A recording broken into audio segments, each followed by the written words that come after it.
كل الأمة العربية والإسلامية في المحيط نتاعنا كلها تحتفل بعيد الأضحى، ما عدا المروك، ما عدا بوزبير، ما عدا أنتم.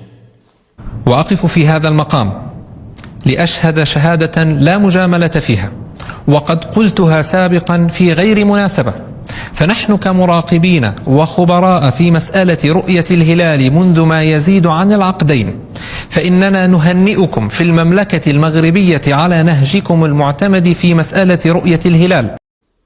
علاش الناس كلهم فرحانين وانتم فرحتكم مؤجلة أحيانا بيوم، ومرت أيضا في سنوات سابقة مؤجلة حتى بيومين.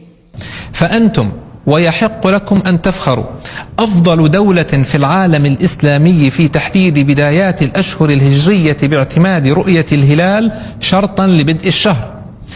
صرات عندكم ديكالاج تاع يومين أحيانا على بقية الأمة العربية والأمة الإسلامية. عيد الأضحى تحتفلوا به وحدكم رغم أنه مقترن بحدث عظيم اللي هي وقفة عرفة. بل إن عندكم من التحري والتثبت في هذه المسألة ما يجعلكم متميزين على سائر الدول الأخرى. عيد الفطر دائما وحدكم، يا إما تفطروا قبلنا يا إما تفطروا بعدنا، بعد الأمة.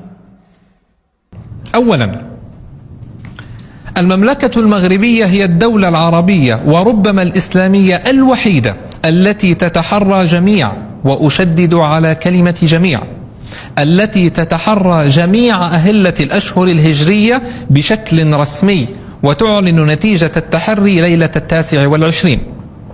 وش بيكم؟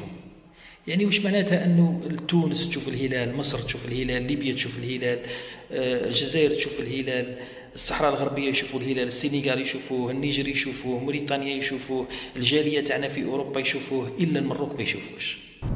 ثانيا، إن عملية تحري الهلال في المملكة المغربية تعطى أهمية حقيقية، فيتم تحري الهلال من قبل فرق رسمية من أكثر من 200 موقع، وتشارك القوات المسلحة في عملية التحري هذه.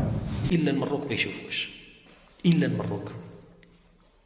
يعني هذه ما حركت فيكم والو، ما غاضتكمش أعماركم، ما حسيتوش بأنه يتم سحبكم خارج النسيج نتاعكم.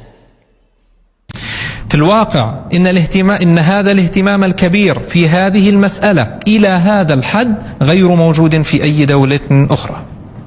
أعتقد بأنه ما كانش علامة أقوى من هذه العلامة، يعني ما كانش. هذه إشارة ربانية كبيرة على أنكم مختلفين ومتخلفين عن الركب.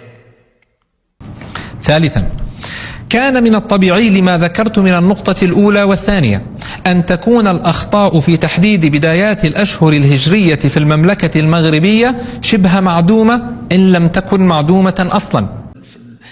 كاين غير جنوب شرق آسيا الهند وباكستان وماليزيا واللي رايحين اليوم السبت، بصح انتم راكم معانا في سماء واحدة، فضاء واحد. يعني وش معناها موريتانيا اللي جايتكم منا، والجزائر اللي جايتكم منا، والمحيط نتاعكم كله، تونس، المغرب، ليبيا، مصر، جاليتنا في أوروبا، يعني كامل شافوه إلا أنتم في هذا المحيط عميتوا.